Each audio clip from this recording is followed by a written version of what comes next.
أعوذ بالله من الشيطان الرجيم. بسم الله الرحمن الرحيم.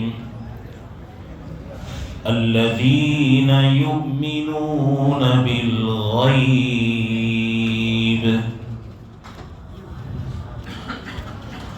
عزیز دوستو، اللہ تبارک و تعالی ارشاد فرماتے ہیں،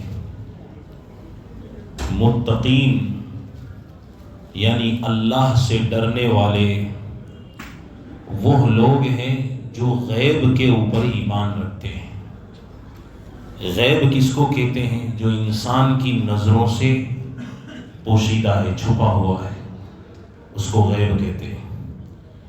ہماری نظروں سے کیا چھپا ہوا ہے؟ جنت چھپا دی گئی ہے، جہنم چھپا دی گئی ہے، پل صراط چھپا دیا گیا ہے، میدان محشر چھپا دیا گیا ہے، اللہ کا دیدار چھپا دیا گیا ہے۔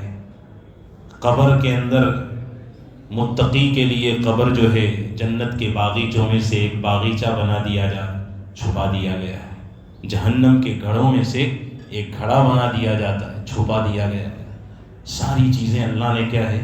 چھپا دی ہے، مگر صادق المصدوق حضرت محمد رسول اللہ صلی اللہ علیہ وسلم نے ان سب چیزوں کے سچ ہونے کی ہم کو خبر دی ہے، اس لیے ہمیں اس کو ماننا ہے۔ تو متقین کی پہلی صفت یہ ہے کہ وہ لوگ ہیں جو غیب کو مانتے ہیں، جو غیب کو کیا ہے؟ مانتے ہیں۔ حضرت امام فخر الدین رازی رحمۃ اللہ علیہ نے اس پہ ایک عجیب و غریب منطقی دلیل دی ہے۔ اس دلیل کا نام ہے امکان و وجوب۔ کیا نام ہے؟ امکان و وجوب۔ وہ سمجھاتا ہوں میں آپ کو۔ حضرت فخر الدین رازی رحمۃ اللہ علیہ فرماتے ہیں کہ دیکھیے، کائنات کی ہر چیز جو ہے وہ ممکن الوجود ہے۔ کیا مطلب ہے؟ مطلب یہ ہے کہ یعنی وہ ہو بھی سکتی ہے اور نہیں بھی ہو سکتی ہے۔ کائنات کی کوئی بھی چیز ہے وہ ممکن الوجود ہے، وہ ہو بھی سکتی ہے، وہ نہیں بھی ہو سکتی ہے۔ سورج رات میں ہو سکتا ہے، چاند دن میں ہو سکتا ہے، نہیں ہو سکتا۔ ایسے ہی بہت سے لوگ کہ شادی ہوئی ابھی تک بچہ نہیں ہوا، نہیں ہو سکتا ہے، اور کئی لوگوں کو 30 سال کے بعد بچہ ہو جاتا ہے، ہو سکتا ہے۔ یہ دنیا ہے، یہ دنیا کا یہی نظام ہے۔ کسی کے ریموٹ سے یا کسی کے بولنے سے کوئی چیز چلتی نہیں ہے، سب اسی کے حکم سے چلتی ہے۔ تو فرمایا کہ کائنات کی ہر چیز ممکن الوجود ہے، یعنی ہو بھی سکتی ہے اور نہیں بھی ہو سکتی ہے۔ تو ممکن الوجود کو، یہ بھی میں نے سمجھایا آپ کو، ممکن الوجود یعنی ہو بھی سکتی ہے، نہیں بھی ہو سکتی ہے۔ تو ممکن الوجود کو وجود دینے کے لیے واجب الوجود کا ہونا ضروری ہے۔ ممکن الوجود کو وجود دینے کے لیے واجب الوجود کا ہونا ضروری ہے۔ واجب الوجود کون ہے؟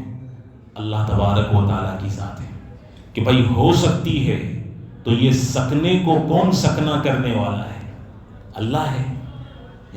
جو نہیں ہو سکتی ہے کہ بھائی ایسا ہونا چاہیے تھا مگر نہیں ہو سکا، یہ کس نے نہیں ہونے دیا؟ اللہ تعالیٰ کی ذات نے۔ تو فرمایا کہ یہ ممکن الوجود کو وجود دینے کے لیے واجب الوجود ضروری ہے، اور وہ واجب الوجود اللہ ہے جو ہمارے حواس سے بھی چھپا ہوا ہے۔ کس سے چھپا ہوا ہے؟ ہمارے حواس سمجھتے ہو؟ دیکھنے کی صلاحیت، اس کو حاستن کہتے ہیں۔ سننے کی صلاحیت، اس کو بھی حاستن کہتے ہیں۔ چکھنے کی صلاحیت، ٹچ کرنے کی صلاحیت، چکھنے کی صلاحیت، پکڑنے کی صلاحیت، سمجھنے کی صلاحیت، ان سب چیزوں کو محسوسات کہتے ہیں۔ اور میں آج اس پہ بہت عجیب و غریب تفسیر ہے، اور یہ ایسی تفسیر ہے کہ آپ جو بندہ شروع سے بیٹھے گا اسی کو سمجھ میں آئے گی، اور جو اخیر میں آئے گا اس کو تارے نظر آئیں گے اور کچھ سمجھ نہیں آئے گی۔ یہ اسی تفصیل، اس لیے میں شروع سے آپ کو جو اصطلاحات ہے وہ سمجھاتا ہوا جا رہا ہوں۔ پھر ایک مزیدار تفسیر ہے جو آپ کے کانوں میں پڑے گی تو ایسا لگے گا کہ رس گھول رہے ہیں اور دلوں میں تازگی آ رہی ہے۔ وہ کیا ہے؟ فرمایا کہ العالم ممکن، دنیا ممکن ہے، ہو سکتی ہے، وَكُلُّ مُمْكِنٍ يَحْتَاجُ إِلَى وَاجِبٍ، اور ہر وہ چیز جو ہو سکتی ہے وہ واجب کی محتاج ہوتی ہے۔ واجب کون ہے؟ اللہ تعالیٰ۔ جو ہو سکتی ہے وہ واجب کی محتاج ہے۔ لہذا اس غیبی ہستی پر جو واجب الوجود ہے ہمارا ایمان لانا کیا ہو گیا؟ ضروری ہو گیا۔ تو سب سے پہلے تو وہی ہماری نظروں سے غائب ہے، وہ یہاں بھی موجود ہے، ہم نہیں دیکھ سکتے۔ ہماری آنکھوں میں اللہ نے ابھی وہ صلاحیت دی نہیں ہے، کیسے دے دیں گے؟ ابھی تو ہم کو اعمال کرنے ہیں، سب فری میں نہیں ملے گا، آپ کو اعمال کرنے پڑیں گے، جنت میں اللہ دیدار کرائیں گے انشاءاللہ۔ تو فرمایا اس غیبی ہستی کے اوپر ہمارا ایمان لانا ضروری ہے۔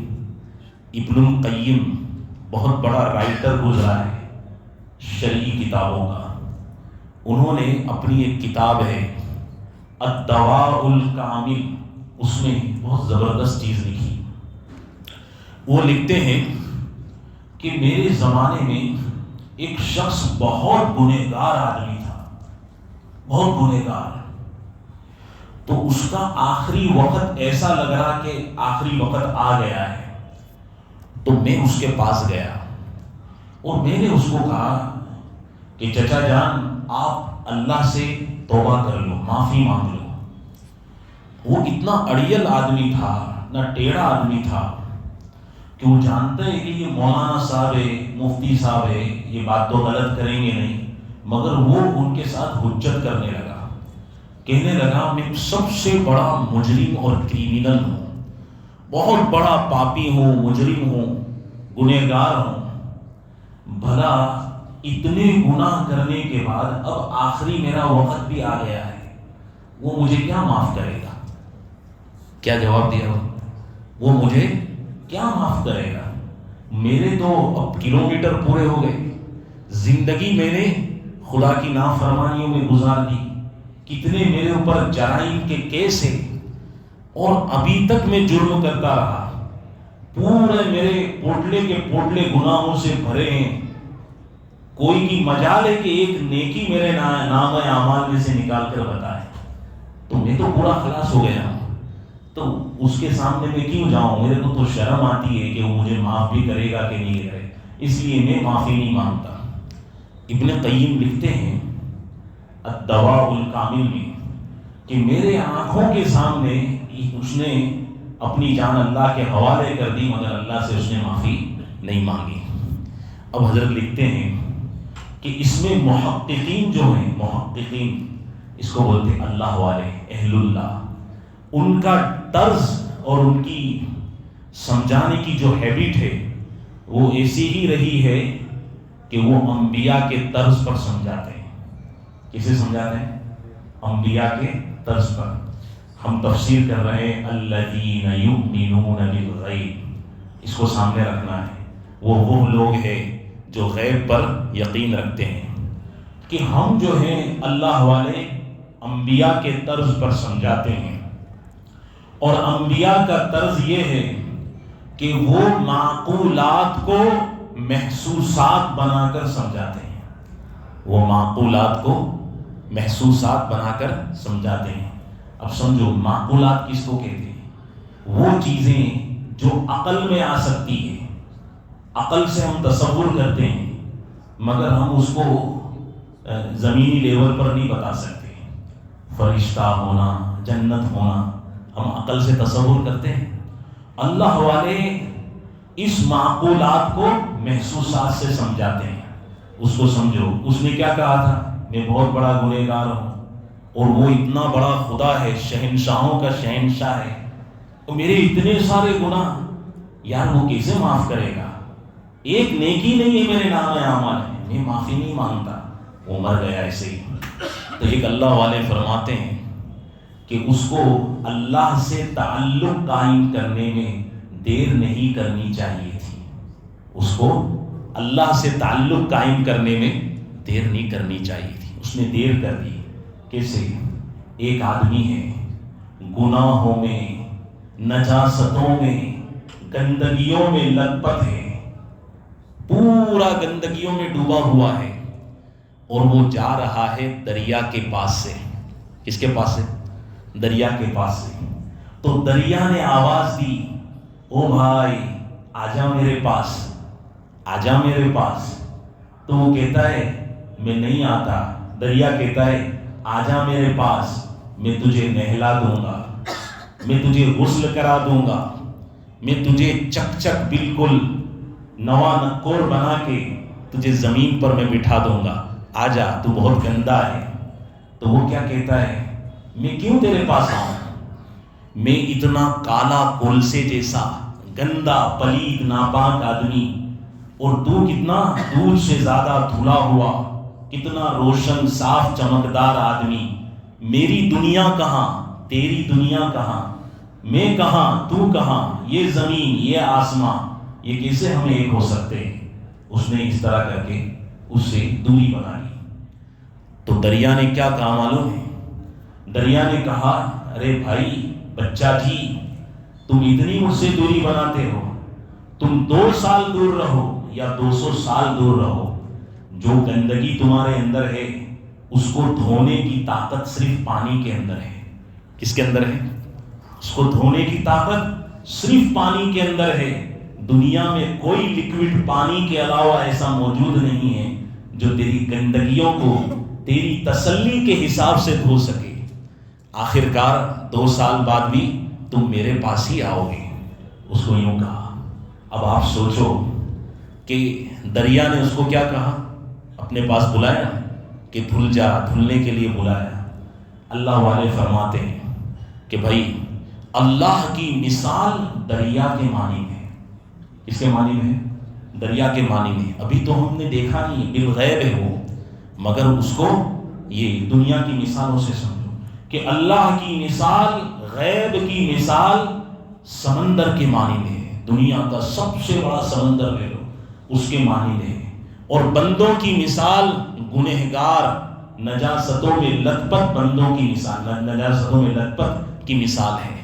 اب یہی نجاست کو سمندر میں ڈال دے، سمندر کا کچھ بگڑے گا؟ فائدہ کس کا ہو جائے گا؟ اس نجاست میں لت پت چیز کا فائدہ ہو جائے. فرماتے اے لوگوں اس وقت کو غنیمت جانو. اس وقت کو کیا جانو؟ غنیمت جانو. رمضان ختم ہونے میں 3 دن باقی رہ گئے.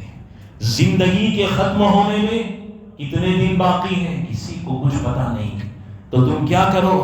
یہ کرو کہ اللہ کے سامنے کرو اے اللہ توبہ ہے گناہوں کی، اے اللہ توبہ ہے گناہوں کی، اے میرے رب میرے گناہوں کی تو بخشش فرما دے، اے اللہ تو مجھے معاف فرما دے.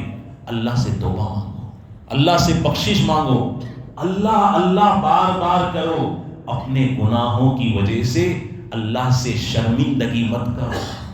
اللہ سے شرمندہ، یہ تم نے پردہ ڈال رکھا ہے بیچ میں اللہ اور اپنے بیچ میں، یہ پردے کو ہٹاؤ. کیسے ہٹے گا پردہ؟ بار بار توبہ کرنے سے. کیسے ہٹے گا؟ بار بار توبہ کرنے سے. جب یہی توبہ تمہاری عادت بن جائے گی تو خود بخود تمہارا دل سے اللہ کا ذکر نکلے گا. اللہ معاف کر دے، اللہ معاف کر دے، اللہ معاف کر دے، آٹومیٹک دل سے نکلے گا. یار کتنا خوش نصیب انسان ہے جس کے دل سے خود بخود اللہ سے معافی نکلے. زبان سے زیادہ طاقتور دل ہوتا ہے انسان میں، اس سے نکلنے لگے گا. مگر انسان آج کل کیا سوچتا ہے، میرے گناہ بہت ہے، میرے اور اللہ کے درمیان میں تو بہت بڑا فاصلہ ہے. تم نے ایک انسان کو دیکھا، سورج آسمان پر اتنا روشن ہے اور وہ ہاتھ آنکھوں پہ رکھتا ہے اور یوں کر کے دیکھتا ہے اور کہتا ہے کہ مجھے تو سورج نظر نہیں آ رہا ہے. بتاؤ یہ دیکھنے والے کا قصور ہے کہ سورج کا قصور ہے؟ دیکھنے والے کا. اس نے خود ہاتھ رکھ کے اپنی آنکھوں کی روشنی سورج تک پہنچنے سے روک دی ہے. ایسے ہی ہم نے ہماری ناک، ہماری کیا ہے؟ ناک، اسٹیٹس، ایگو، ویلیویشن، اپنا تکبر، فخر، یہ سب چیزیں ہم نے بیچ میں رکھ دی ہے. یہ ہمارے بیچ میں رہ کر اللہ تک پہنچنے سے ہم سے رکاوٹ بن رہی. اس کو ختم کرو. اسی لیے ایک اللہ والے فرماتے ہیں کہ میں نے ارادہ کیا کہ میں اللہ نکالوں مگر اللہ نکلتا ہی نہیں. میں نے پھر ارادہ کیا میں اللہ نکالوں مگر اللہ نکلتا ہی نہیں. پھر ارادہ کیا کہ میں اللہ نکالوں، یار اللہ نکلتا ہی نہیں. تو مجھے بہت تعجب ہوا. دنیا کی میں ساری باتیں کرتا ہوں، وہ مارکیٹ میں کیا ہوا، میلے میں کیا ہوا، سب لغویات بکواس سب میرے سے ہو رہا ہے، مگر اللہ کا نام زبان سے نہیں نکلا. اور وہ اللہ والے آدمی وہ بہت روئے، اللہ سے گفتگو کرنے لگے، یا اللہ ایسا میں نے کیا گناہ کیا، تم مجھے معاف کر دے. تو اللہ کی طرف سے آواز آئی، غیبی آواز آئی. اللہ نے فرمایا یاد کر اس دن کو، فلاں تاریخ کو تو نے میرے دین کا مذاق اڑایا تھا. اس دن کو یاد کر جس دن تو نے میرے دین کا مذاق اڑایا تھا کہ میں نے تمہیں شب قدر دی مگر تو نے اس کا یہ مذاق اڑایا کہ تو جھانپے بازار میں جا کے نلی نہاری کھا رہا تھا. تو نے میرے دین کا مذاق اڑایا. میں نے تجھے شب قدر عطا فرمائی مگر تو اس کا کیا استعمال کر رہا تھا کہ گاڑیوں پر گاڑی اچھی مل گئی تو جھانپے گھوم رہا ہے، اڈاجن میں گھوم رہا ہے اور بتا رہا ہے کہ دیکھو میرا رمضان ہے. تو نے میرے دن کا میرے بندوں کے سامنے اس طرح تو نے مذاق بنایا تھا. اس لیے مجھے اتنا غصہ آیا کہ میں نے سوچا اب تیری زبان پہ میرا اپنا نام ذکر بند کر دوں. اس لیے میں نے بند کر دیا. تو ان کو احساس ہوا. کیا ہوا؟ احساس ہوا. تو انہوں نے اللہ سے توبہ فرمائی. کیا فرمائی؟ تو اللہ فرماتے ہیں کہ جب تو نے توبہ کر لی تو میں تو اس لیے تھوڑی ہوں، ما یفعل اللہ بعذابکم، اللہ ایسا نہیں ہے کہ تم کو عذاب دے، ان شکرتم وآمنتم، اگر تم شکر ادا کرو. شکر ادا کیا ہے؟ اچھے اعمال کرو. وآمنتم، اور تم ایمان پر جمے رہو. وکان اللہ شاکرا علیما، اللہ تعالیٰ تمہارے اچھے اعمال کا قدردان ہے، تم کو جانتا ہے پل پل کو، تبھی تو ٹوک رہا ہے. تو کہ میں تو ایسا نہیں ہوں. تم نے توبہ کر لی. وَلَذِكْرُ اللَّهِ أَكْبَرُ، اللہ کا ذکر سب سے بڑی چیز ہے. دیکھو اس پہ یاد آیا، اللہ کا ذکر تمہارے گھر سے بڑی چیز ہے. اللہ کا ذکر تمہاری بیوی سے بھی بڑی چیز ہے. اللہ کا ذکر تمہاری گاڑی سے بڑی چیز ہے. اللہ کا ذکر تمہاری کاروبار سے بڑی چیز ہے. اللہ کا ذکر تمہارے مال سے بھی بڑی چیز ہے. وَلَذِكْرُ اللَّهِ أَكْبَرُ، ہم اسی ذکر کا مذاق اڑاتے ہیں تو اللہ تعالیٰ ہمارے اندر بیماریاں اور پریشانیاں ڈالتا ہے. بتاؤ، سچی بتاؤ، اس ذکر کا کسی نہ کسی اینگل میں اللہ کے دین کو ہم ہلکا بنا کر اپنی زندگیوں میں لاتے ہیں تو اللہ ہمارے جسموں کو ہمارے اوپر بھاری بنا دیتے. کہیں کینسر ہے، کہیں کوئی اور بیماریاں ہیں، یہ اللہ ہمارے جسموں کو ہمارے اوپر بھاری کر دیتے. تو اللہ فرماتے ہیں تم میرے دین کو ہلکا مت کرو، میں تمہارے جسموں کو تمہارے اوپر بھاری نہیں کروں گا، میں تمہارے ٹینشن کو تمہارے سر میں پیدا نہیں کروں گا، میں تمہیں بھی فری کر دوں گا. اللہ کو اتنی غیرت ہے.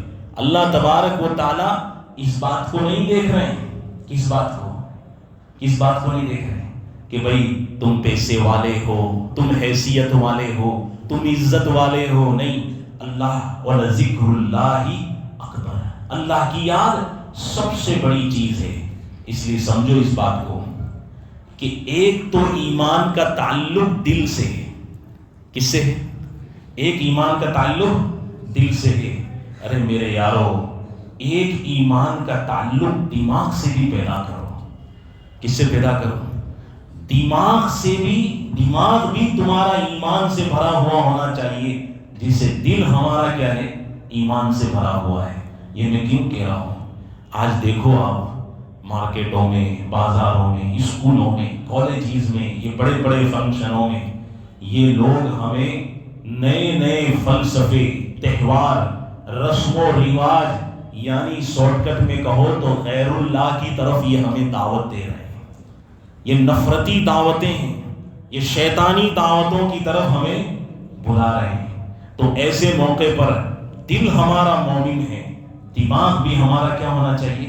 مومن ہونا چاہیے، کہ ہمارے دماغ میں ان رسم و رواج کے لیے کوئی گنجائش نہ ہو، ان غلط تہذیبوں کے لیے کوئی گنجائش نہ ہو، ٹی وی وی سی آر کے لیے کوئی گنجائش نہ ہو، جتنی بھی فضولیات ہے اس کے لیے گنجائش نہ ہو جو حقیقت میں کفر ہے.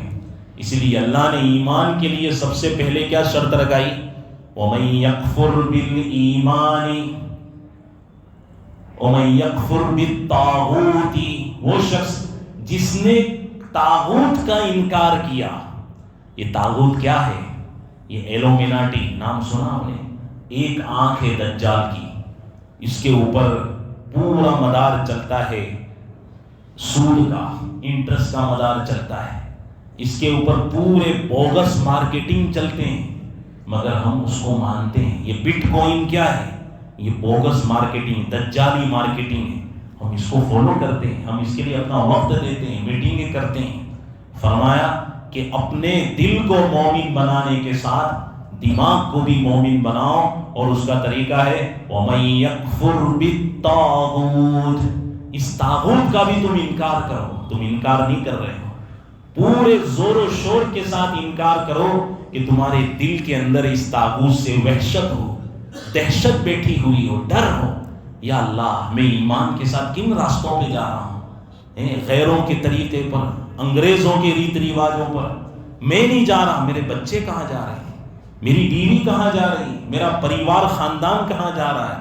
وَمَن يَكْفُرْ بِالطَّاغُوتِ فَقَدِ اسْتَمْسَكَ بِالْعُرْوَةِ الْوُثْقَىٰ، اور جس نے طاغوت کا انکار کر دیا، تحقیق کہ اس نے بِالْعُرْوَةِ الْوُثْقَىٰ، ایک مضبوط حلقے کو مضبوطی سے پکڑ لیا. وہ کیا ہے؟ اللہ کے دین کو. حدیث میں بھی تو ہے، نبی پاک صلی اللہ علیہ وسلم نے فرمایا ثلاثۃ من کن فیہ، تین چیزیں ایسی ہے کہ جس کے اندر بھی ہوگی وجد حلاوت الایمان، وہ ایمان کی مٹھاس کو پالے گا. وہ عورت ہے وہ بھی ایمان کی مٹھاس کو پالے، وہ مرد ہے وہ بھی ایمان کی مٹھاس کو. کتنی چیزیں؟ تین چیزیں ایسی ہیں. اس میں بھی اسی بات کو سمجھایا، الذین یؤمنون بالغیب، ایمان بالغیب، یکفر بالطاغوت. ایمان بالغیب کا مطلب یہ ہے کہ غیب پر ایسا ایمان ہو کہ پھر شیطان پر تمہارا ذرا بھی ایمان ہو. اسی کو حدیث میں سمجھایا. کیا سمجھایا؟ کہ ان یکون اللہ ورسولہ احب الیہ مما سواہما. پہلی بات سمجھائی کہ غیر سے نفرت اور اللہ اور اس کے رسول سے سب سے زیادہ محبت وہ یہ ہے کہ اللہ اور اس کے رسول کے علاوہ دنیا کی جتنی بھی چیزیں ہیں وہ محبت میں 2 نمبر پہ ہو، اور اللہ اور اس کے رسول کی محبت پہلے نمبر پہ ہو. تو اگر جس کے اندر یہ بات ہوگی اس کو ایمان کی حلاوت آئے گی، ایمان کی مٹھاس آئے گی. دوسری چیز، تمہیں کسی بھی بندے سے محبت ہے، کسی نیک عورت کو اپنی کسی سہیلی سے محبت ہے، تو وہ محبت صرف اللہ کے لیے ہو. کس کے لیے ہو؟ اللہ کے لیے، نفسانی اغراض کے لیے نہ ہو. کتنی باتیں ہوئی؟ 2 باتیں ہوئی. تیسری بات ارشاد فرمائی ثلاثۃ من کن فیہ وجد حلاوت الایمان. پہلی بات یہ کہ اللہ اور اس کے رسول سب سے زیادہ اس کے نزدیک محبوب ہو. دوسری بات یہ ہے، دوسری بات کیا بیان فرمائی؟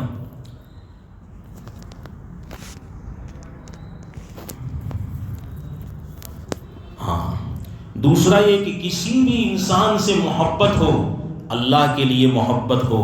اور تیسری بات یہ ہے اللہ نے اس کو کفر سے نجات عطا فرمائی. نان مسلم ہے وہ، اللہ نے اسے کفر سے نجات عطا فرمائی. ہم پیدائشی مسلمان ہیں، اللہ نے ہمیں بھی کفر سے نجات عطا فرما رکھی ہے. فرمایا کہ اللہ نے تم کو کفر سے چھٹکارا دے دیا، اس کے بعد تمہارے دل کی یہ حالت ہو کہ تمہیں کفر کی طرف جانا اتنا ہی ناپسند ہو جتنا کہ تمہیں جہنم میں جانا ناپسند ہے۔ تمہیں کفر کی طرف جانا اتنا ہی ناپسند ہو جتنا تمہیں جہنم کی آگ میں جانا ناپسند ہے۔ اب میں آپ کو ایک مثال دیتا ہوں۔ اترائن آتی ہے، پتنگ چگاتے ہو نا، یہ پتنگ چگانا کیا ہے؟ یہ کفر کا ایک جز ہے۔ ہمیں کیا اس کی طرف جانا ناپسند لگتا ہے؟ تو کیا پھر کیا مطلب ہوا؟ مطلب جہنم میں جانا ہم کو پسند آ رہا ہے۔ اللہ اس سے بچا۔ یہ پٹاخے پھوڑتے ہو، پٹاخے، یہ پٹاخے پھوڑنے کی طرف ہمیں کوئی ناگواری ہوتی ہے؟ ہمارے بچے پھوڑ رہے ہیں، ہم آنکھوں سے صرف دیکھتے رہتے ہیں، کچھ بولتے بھی نہیں، ٹوکتے بھی نہیں ہیں۔ تو یہ بچوں کو ہم کیا ہے، کفر سے محبت دلا رہے ہیں۔ کیا مطلب؟ ہم جہنم میں جانا پسند فرما رہے ہیں، ناپسند نہیں کر رہے ہیں۔ نمبر 3، یہ رکشا بندھن کرتے ہو۔ چلو اس میں تو ہم تھوڑا احتیاط کرتے ہیں، مجموعی طور پر دیکھو تو کئی مسلم علاقے ایسے جو ہندوؤں کے ساتھ، غیر مسلموں کے ساتھ منظم ہیں، ملے ہوئے، وہاں پر یہ ساری چیزیں ہوتی ہے کہ وہ اس کو کیا ہے، راکھی باندھتا ہے اور اپنی بہن بناتا ہے اور بھائی بناتی، یہ سب یہ کیا ہے؟ تم اس کو پسند کر رہے ہو، اس کا مطلب یہ جہنم میں جانا تم پسند کر رہے ہو۔ یہ تمہیں ناپسند ہونا چاہیے، غیروں کی تہذیب ناپسند ہونی چاہیے، مگر ایسا نہیں۔ فرمایا یؤمنون بالغیب، کامل ایمان ہونا غیب کے اوپر۔ اگر یہ چیزیں ہیں تو کامل ایمان غیب پر نہیں۔ اللہ ہمیں عمل کی توفیق عطا فرمائے۔ دعا فرمائے۔ اللہم صلی علی سیدنا و حبیبنا و مولانا محمد وبارک وسلم۔ الہ العالمین، ہمارے گناہوں کو معاف فرما۔ اے اللہ ہم تیرے کمزور بندے ہیں۔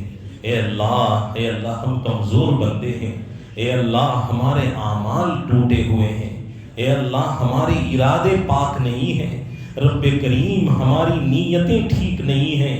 اے اللہ ہم جتنے ظاہر میں دکھ رہے ہیں ویسے ہم اندر سے نہیں ہیں۔ اے اللہ یہ دنیا کی محبت کے نتائج ہے۔ رب کریم ہمارے ظاہر کو باطن کے مطابق بنا دیجئے۔ اے اللہ ہمارے گناہوں کو معاف فرما دیجئے۔ اے اللہ ہمیں اللہ کرنے والا بنا دیجئے۔